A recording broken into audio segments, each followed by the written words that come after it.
नहीं समझ सके, हम उनके तकालीफ और परेशानियों को दूर नहीं कर सके।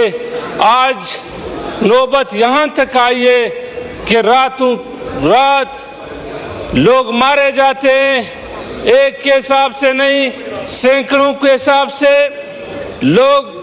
आज बलूचिस्तान में अमलन, मुझे सेवान से मैं गुजारिश करता हूँ, मुझे सुने, मैं अल्पन कहता हूँ, मरवत साहब, मैं अल्पन कहता हूँ बलूचिस्तान में मरवत साहब, बहुत से ऐसे मरवत साहब, मैं आपसे मुखातिब हूँ। एक मिनट पुलेन साहब, एक मिनट पुलेन साहब रुके। मरवत भाई, मरवत साहब, मैं आपसे मुखातिब हूँ, थोड़ा सा ऑर्डर इन द हाउस रखें। मैं आज दावे से कहता हूँ, यहाँ पे बलूचिस्तान के एमएनएस बैठे हुए हैं, कौन जा सकता है अपने हलकों में? कौन जा सकता है अपने इलाकों का दौरा कर सकता है?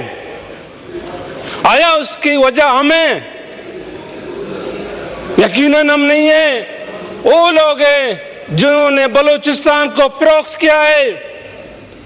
हर इलेक्शन पे वो टेंडर करते हैं, जो जितना बोली ज्यादा देता है उसको सिलेक्ट करते हैं।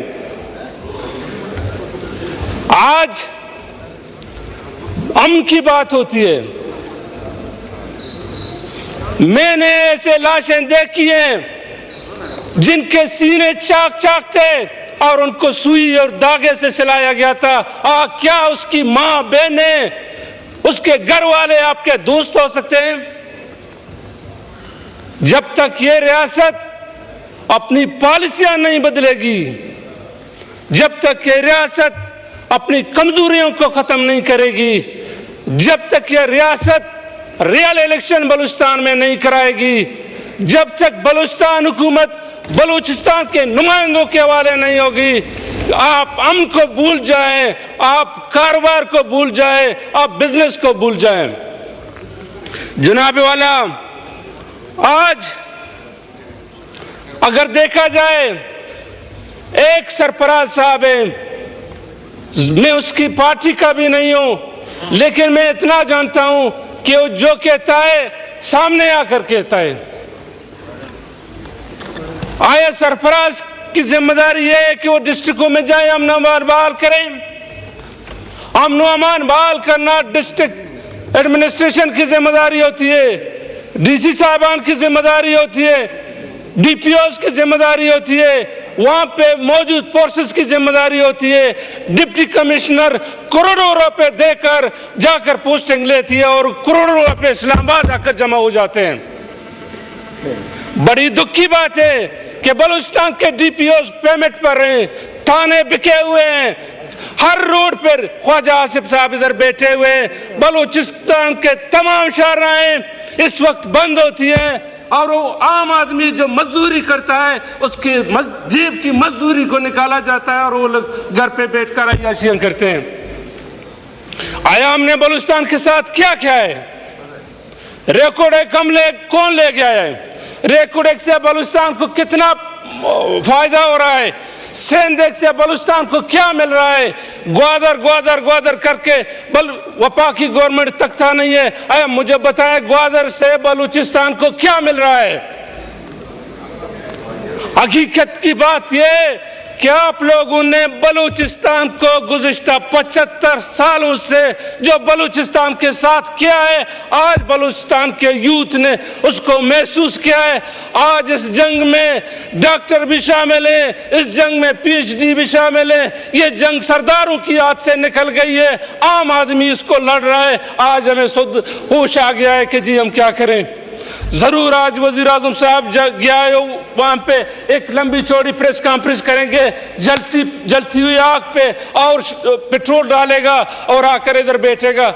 मुझे अफसोस है कि 1 साल हो गया एक पार्लियामेंट को वजूद में आते हुए, वजीर आजम साहब ने एक दिन ये तकलीफ नहीं की कि बलूचिस्तान के एमएनएज और सेनेटर को इकट्ठा किया जाए और उनसे पूछा जाए कि जी बलूचिस्तान में हो क्या रहा है, आप बता दें, आंखों देखा हाल क्या है। भला आप गिला किस लिए करते हैं? मैं अब भी होश है, अब भी वक्त है। इस मुल्क में ऐसे जिंदा लोग भी हो सकते हैं जिन पर भरोसा भी किया जा सकता है। आज बलूचिस्तान के लोग अपने उलमाए किराम की कदर करते हैं। आज बलूचिस्तान के लोग अपने अकाबरीन की कदर करते हैं। आज बलूचिस्तान के लोग मुश्तरका फैसले की कदर करते हैं। बिठाया जाए, ऑल पार्टीज मीटिंग किया जाए, बलूचिस्तान के लोगों की राय को शामिल किया जाए, बलूचिस्तान के लोगों की राय ली जाए कि आया हम किस तरह इनको अपना साथ मिला सकते हैं।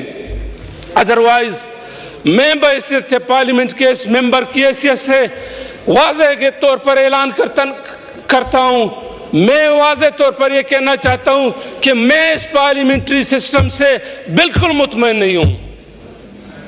अगर सरदार साहब, वजह आप बैठे सुने, अगर सरदार अख्तर मिंगल साहब ने इस्तीफा दे दिया है, बलूचिस्तान की कौम परस्त जमातों में एक हमारे महमूद खान साहब सामने बैठे हुए हैं, नेशनल पार्टी की नुमाइंदगी मैं कर रहा हूं, मैं यकीनन कहता हूं अगर मुझे पार्टी इजाजत दे मैं आज के बाद इस ऐवान में नहीं बैठूंगा।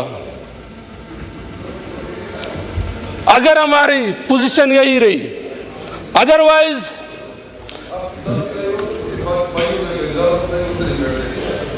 बात नो क्रॉस टॉक प्लीज।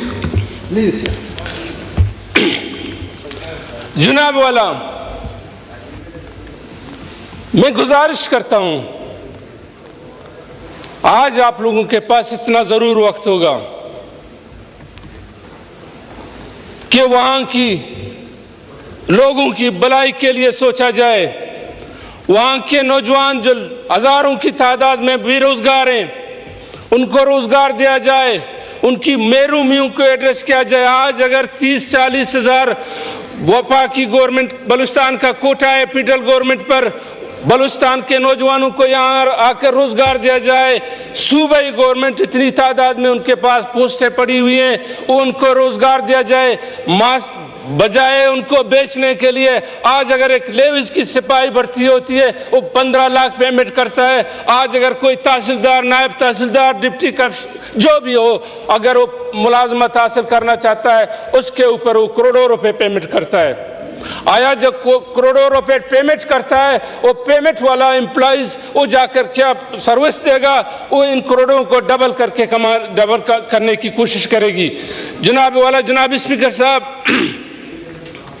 आज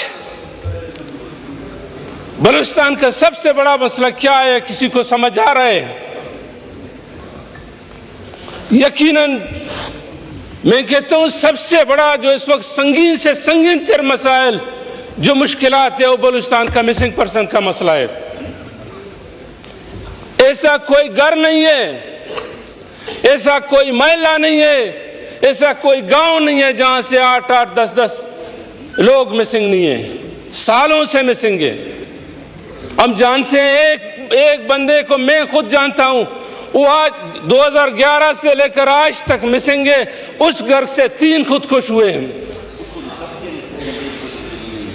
अगर नौबत ये रही तो ये सारे नौजवान जो आज वो खुद कहते हैं, हमारे इदारे भी कहते हैं कि उनके पास खुदकुश इतने हैं कि उन्होंने भर्ती करना बंद कर दिया, जी हमारे पास स्पेस नहीं है, आप वेटिंग लिस्ट में आ जाए।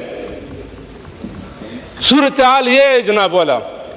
अगर ये ऐवान, ये हुकूमत, ये हमारे इदारे आज अगर संजीदा नहीं हुए तो बलूचिस्तान का, मैं तो यही समझता हूं, अल्लाह उसका भला करे, बेहतर करे, लेकिन मामलात बेहतरी की तरफ नहीं जा रहे हैं। संजीदा हुकूमत को संजीदगी का मुजाहरा करना चाहिए, मामलात को बेहतर किया जाए।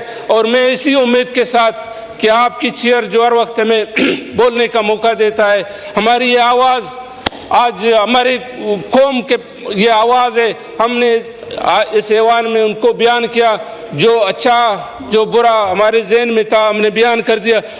मुझे यकीन है कि इसके बाद कॉल्स भी आना शुरू हो जाएंगे, फ़ोन भी आना शुरू हो जाएंगे, मामलात भी ख़राब तराब होने की कोशिश हो जाएगी, लेकिन हमें किसी चीज़ की परवाह नहीं। हम अल्लाह ताला एक ही जाने, तू ले ले या वो ले ले, हम इस पे आज भी कायम है। और बलूचिस्तान में कहता हूँ, आज बलूचिस्तान के मसले को एड्रेस किया जाए, संजीदगी से किया जाए, तो शायद बेहतर हो सकेगा।